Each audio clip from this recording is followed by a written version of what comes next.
सहनाववतु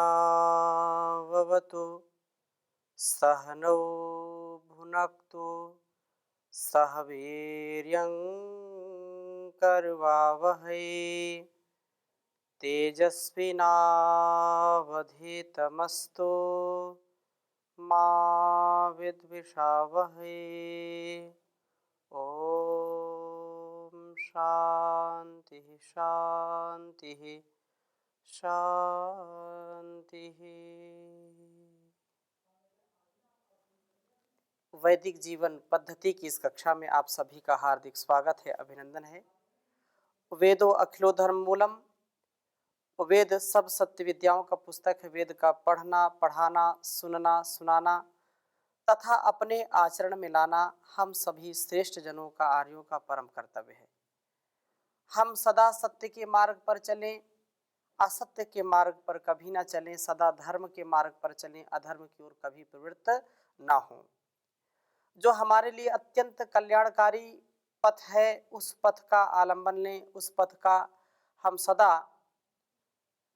उसको आधार बना करके आगे बढ़ते रहें।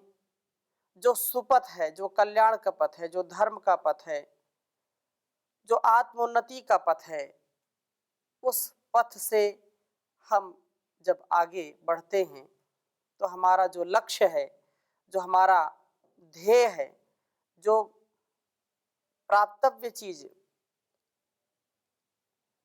उसको हम पा लेते हैं। जो हमारा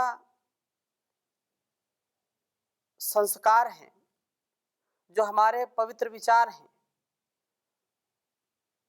उस पवित्र विचार को हम सदा बना करके रखें और वेदों की वाणी का अनुशीलन करें, आत्ममंथन करें, आत्मचिंतन करें और इसको आत्मसात करके हम पाप और नरक से बच जाते हैं।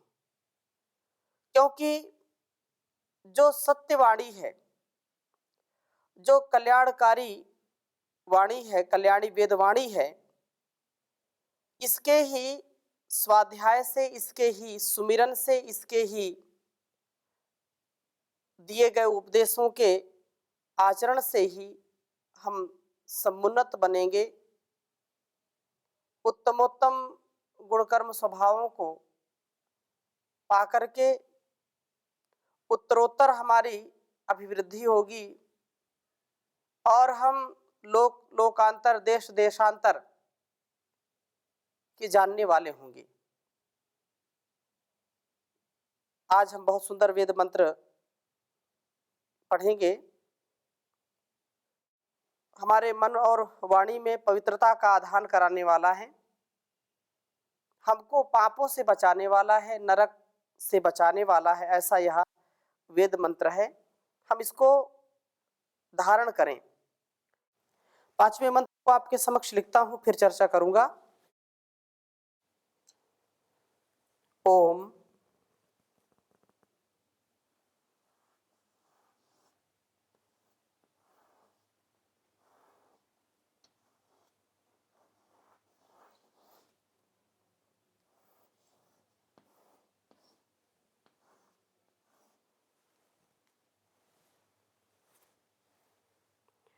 आभ्रातरो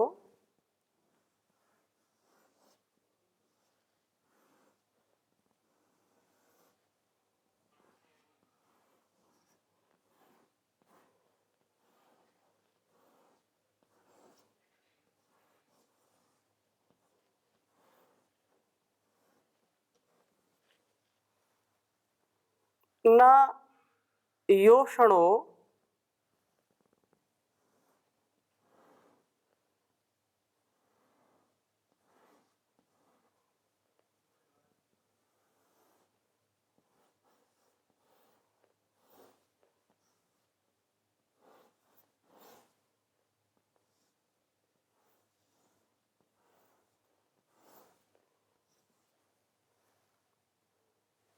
व्यन्तः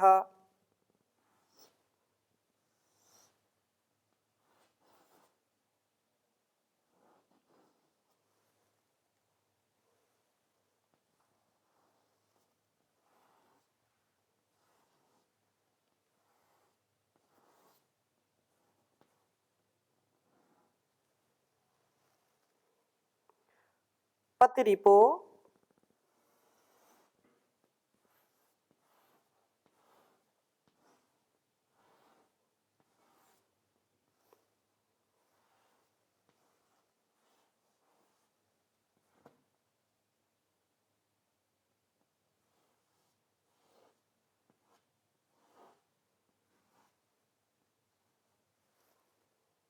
न जनयो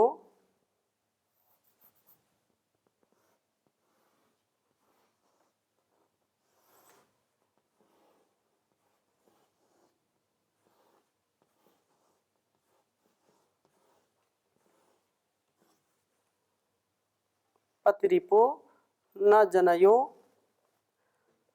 दुरेवाः।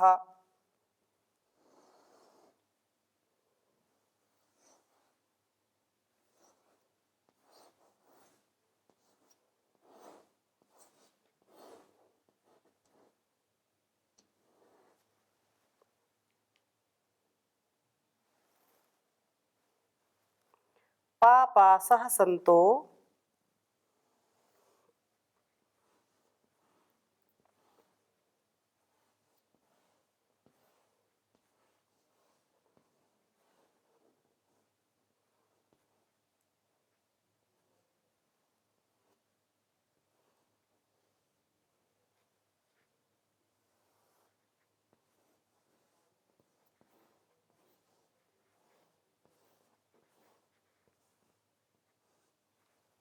पापासः सन्तो अनृता असत्या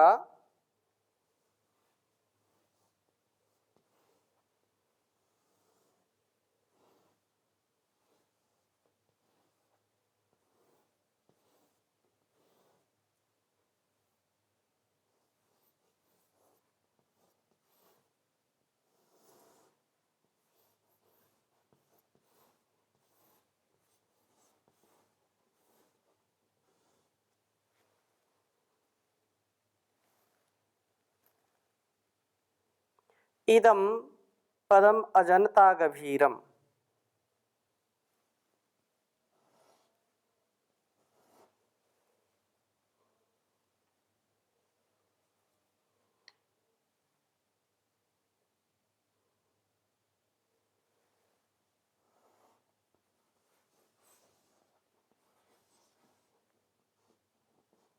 इदं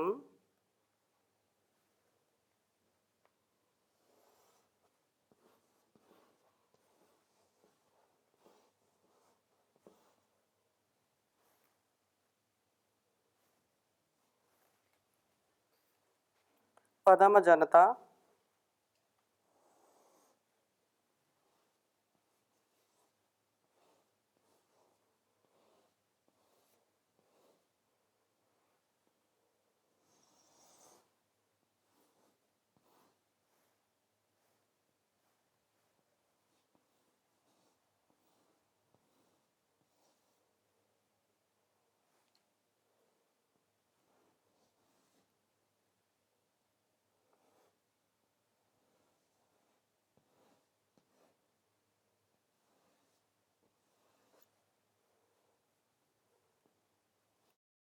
ऋग्वेद के चतुर्थ मंडल के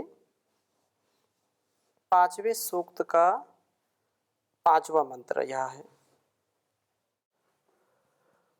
ओम आभ्रातरो न योषणो व्यन्तः पतिरिपो न जनयो दुरेवाः पापासा सन्तो अनृता असत्या इदं पदमजन्ता गभीरम्। ओम आभ्रातरो न योषणो व्यन्तः पतिरिपो न जनयो दुरेवाः पापासः सन्तो अनृता असत्या इदं पदमजन्ता गभीरम्। वेद मंत्र का भाव बहुत ही सुंदर है। आभ्रातरः कहा जिनका भरण पोषण करने वाला कोई नहीं, जिनका भरण पोषण करने वाला कोई नहीं, ऐसी योषणः नः, ऐसे युवतियों के समान व्यंतः इधर उधर भटकते हुए, तथा पतिरिपः पति से द्वेष करने वाली, जनयः न पत्नियों के समान दुरेवाः बुरे आचरण वाले, पापासः संतः पापी होते हुए पुरुष, अनृताः शरीर संबंधी क्रियाओं में ऋत का पालन न करते हुए, अर्थात अपने आप को जो मर्यादा है, जो संयम है, उसमें व्यवस्थित न करते हुए, जो केवल भोग भावनाओं में बह जाते हैं, वासनाओं में जो बह जाते हैं, जो परमात्मा ने यह शरीर दिया है और इस शरीर का आरोग्य, इसकी जो सुंदर व्यवस्था है, उस व्यवस्था में अपने आप को व्यवस्थित करके, संतुलित करके, इंद्रियों को पुष्ट करके जो जीवन को जीते हैं, वे हर प्रकार के रोगों से बचते हैं, आरोग्यता को प्राप्त होते हैं। परंतु जो पापासा संता, जो पापी होते हुए, अनृताः जो शाश्वत सुख नहीं है, जो सदा रहने वाला सुख नहीं है, क्षणिक सुख जो है, उस क्षणिक भौतिक सुख की कामना से इस शरीर रूपी साधन को जो दूषित करते हैं, इंद्रियों को जो कमजोर करते हैं, जो इसको जीर्ण शीर्ण बना लेते हैं, भोगों को भोग भोग करके, काम हेतु क्रियाओं को करते हुए, तथा असत्याः असत्य व्यवहार वाले, धनोपार्जन में छल छिद्र से चलने वाले, इदम गभीरम पदम इस गहरे नरक रूप स्थान को अजनत अपने लिए ही उत्पन्न करते हैं। कहने का आशा क्या है कि जो लोग अन्याय से, अधर्म से युक्त होकर के, असत्य का सहारा लेकर के, झूठ का सहारा लेकर के इस संसार के धन दौलत को कमाना चाहते हैं, धन दौलत से अपने आप को बड़ा बनाना चाहते हैं, जो क्षणिक है, जो सदा रहने वाला नहीं है, फिर भी मिलावट करके, भ्रष्टाचार करके, चोरी करके,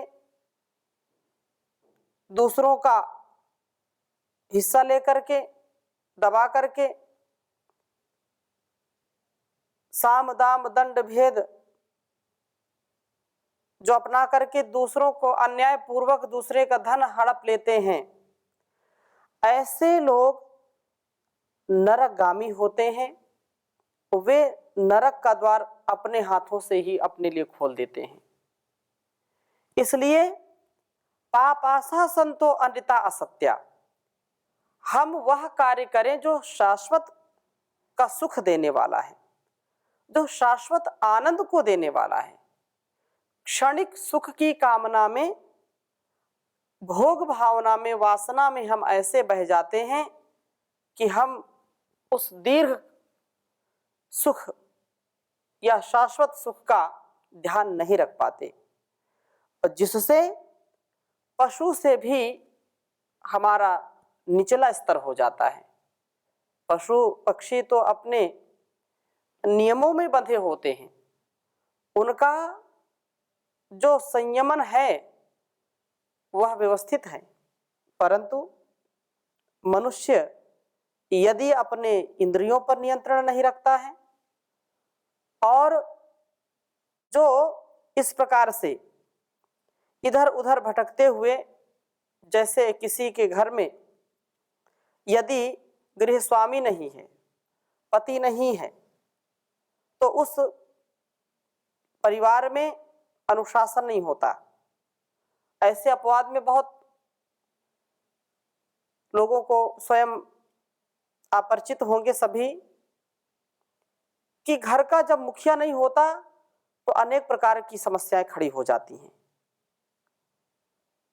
उस परिस्थिति में जो चरित्रवान हैं, जो पुरुषार्थी हैं, बुद्धिमान हैं, जो शील स्वभाव से उत्तमता का पालन करते हैं, वे तो कुछ आगे बढ़ पाते हैं, नहीं तो उनकी संतानें, उनका जो परिवार है वो भूल भटक जाता है और इधर उधर वे भटकते रहते हैं।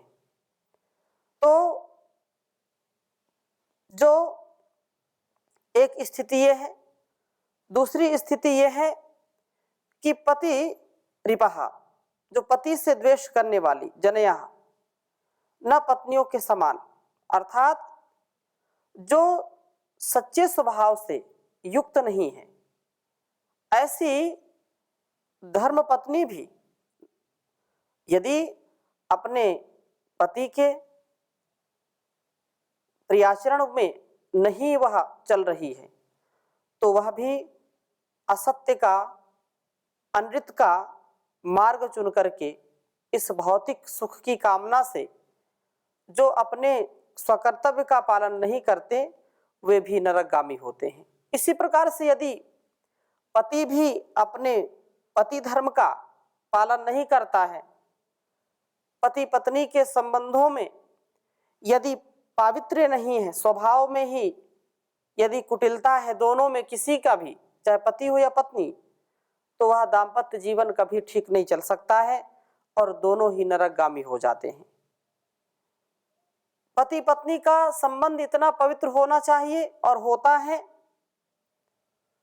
जो एक दूसरे की परस्परता में कभी भी किसी प्रकार का कोई भेद नहीं होता, न मन भेद न मत भेद, दोनों प्रकार से मन, विचार, वाणी, व्यवहार एक रूपता में होते हैं तो वे अधोगति से बच पाते हैं।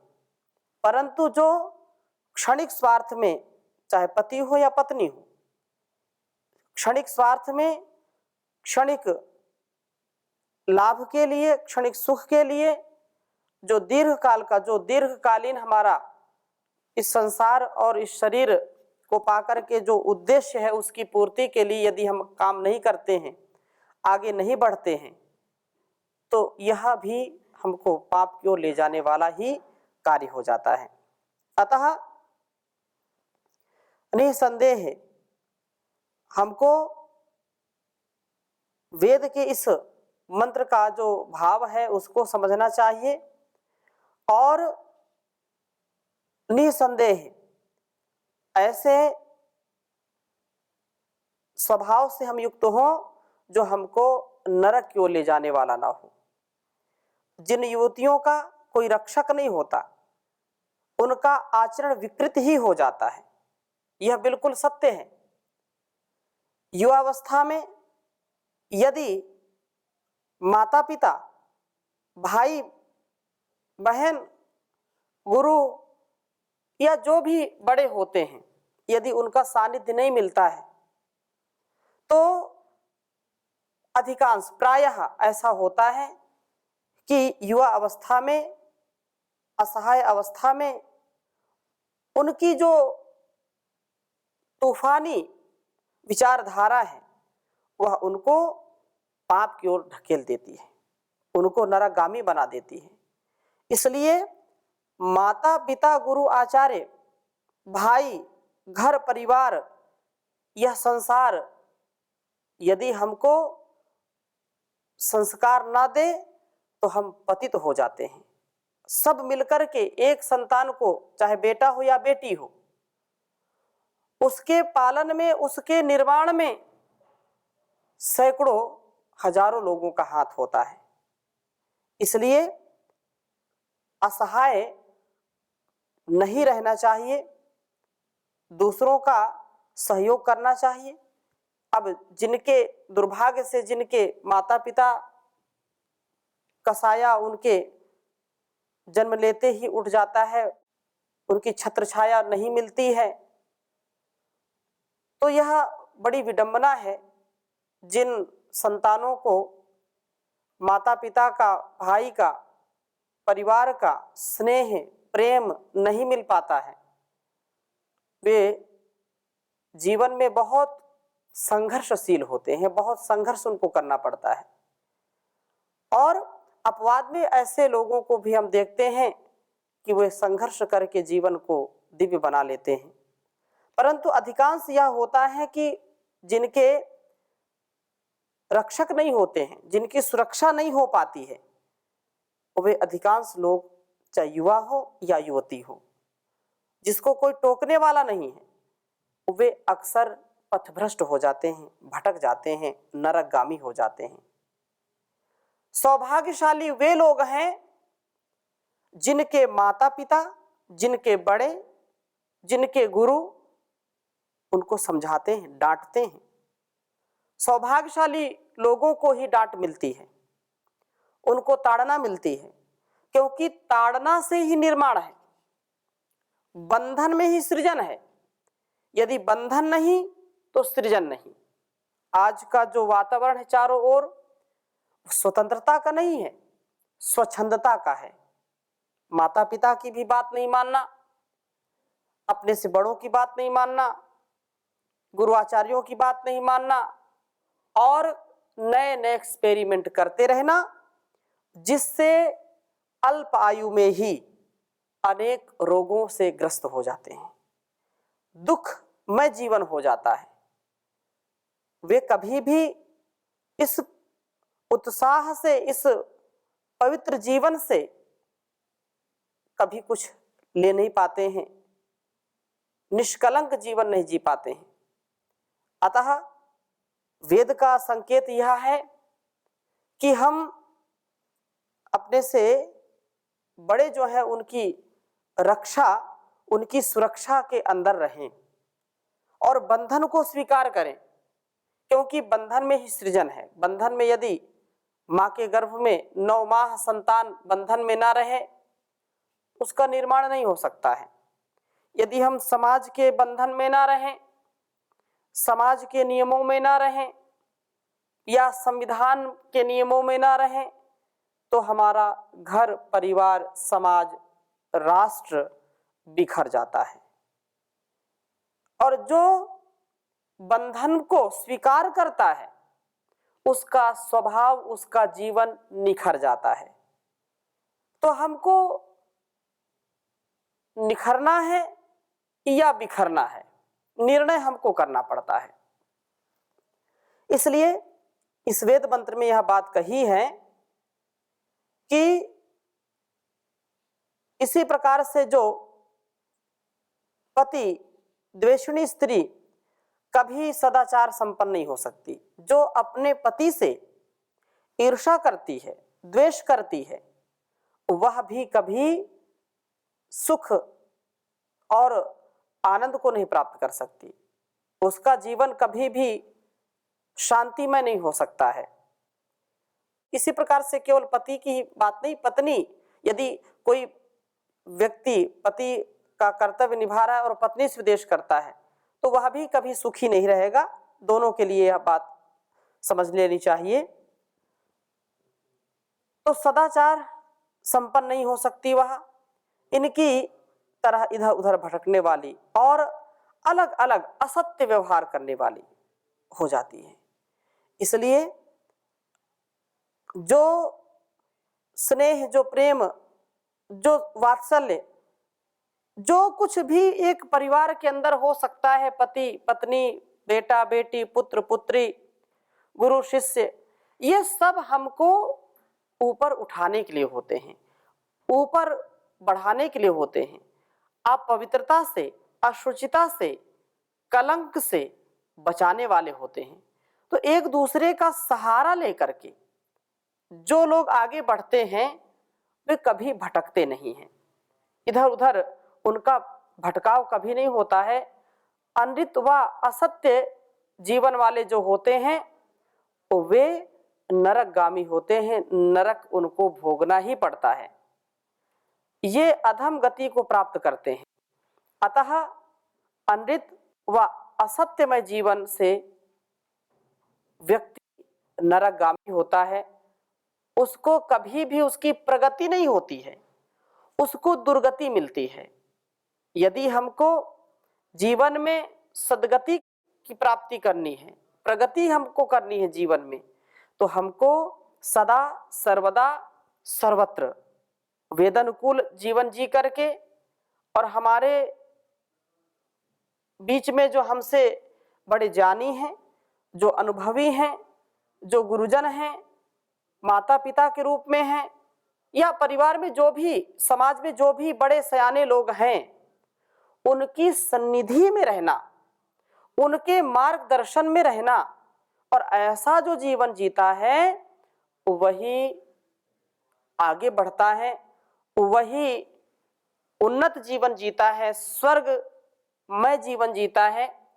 उसको पाप और नरक प्राप्त नहीं होते। लेकिन जो इससे विपरीत आचरण करेगा वो कभी इनसे बच नहीं पाएगा। इसलिए हम पाप और नरक से बचें, उसके लिए स्वच्छंद जीवन न जिए, मनमाने ढंग से जीवन न जिए। हम वेदानुकूल, शास्त्रानुकूल, आत्मानुकूल, ऋषि प्रोक्त शास्त्रोक्त कर्मों को ही करें। और शास्त्रों की बात समझ में नहीं आती है तो जो अच्छे लोग हैं, सच्चे लोग हैं, वे जैसा करते हैं, महाजनो येन गता स पंथा, जो महापुरुष जिस कर्म को करते हैं, जैसा उनका जीवन है, वैसा जी करके भी हम इस जीवन की सफलता को प्राप्त कर सकते हैं। तो आज की कक्षा में यहीं तक, शेष चर्चा अगली कक्षा में करेंगे। ओम शांति शांति शांति।